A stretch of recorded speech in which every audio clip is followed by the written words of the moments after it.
എണ്ണപ്പലഹാരങ്ങളൊക്കെ കഴിച്ച് നമ്മൾ ബോറടിച്ച് അല്ലേ? അപ്പം നമുക്ക് നമ്മുടെ പഴയകാല ഓർമ്മ പുതുക്കാനായിട്ട് ഇന്ന് ഞാനൊരു പലഹാരം റെഡിയാക്കി. ഹലോ, ഞാൻ ബാബ റോയി. ബാബാസ് കുസിലേക്ക് ഏവർക്കും സ്വാഗതം.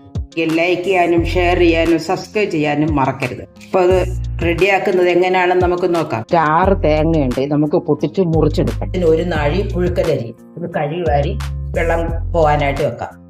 ഇത് 3 കിലോ പച്ചരിയാ, ഇതും കൂടെ നമുക്ക് കഴുകുവാരി വെള്ളം പോകാനായിട്ട് വെക്കാം. ആ പുഴുക്കലരി നമ്മൾ കഴുകുവാരി അതിനകത്തോട്ട് തന്നെ ആ പച്ചരിയും കൂടെ നമ്മൾ കഴുകുവാരി എടുക്കുക. കഴുകുവാരി അരിയുടെ മുകളിലോട്ട് നമ്മൾ ആ 6 തേങ്ങ കാണിച്ചില്ലേ, അത് ഇളക്കിയതും കൂടെ ഇതിന്റെ മുകളിലോട്ട് നമുക്ക് ഇടാം.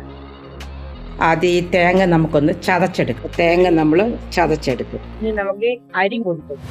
അരി നമ്മൾ പൊടിച്ചു, അതോട്ട് നമ്മൾ തേങ്ങ ചതച്ചിട്ടു, പൊടിച്ചില്ലേ അതൊരു ഇട്ടു.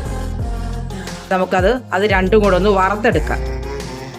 നമ്മൾ മെഷീനകത്താണ് നമ്മൾ ഈ അവലൂസിൽ ഉണ്ടാക്കാൻ പോകുന്നത്.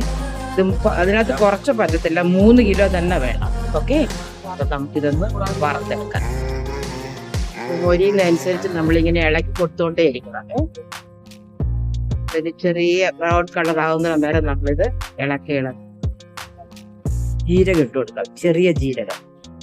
2 വയണയിലയും കൂടെ നമുക്ക് അതിനകത്ത് കട്ടിയും കൂടെ നമ്മൾ അതിനകത്തോട്ട് ഇട്ട് കൊടുക്കാം. ഏലക്ക ഞാനൊന്ന് പൊളിച്ചതാണ്, അരിയായിട്ട് മാത്രം ഇട്ടു.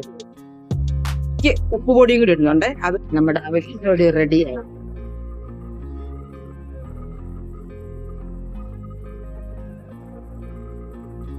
വീഴുന്നുണ്ടോ?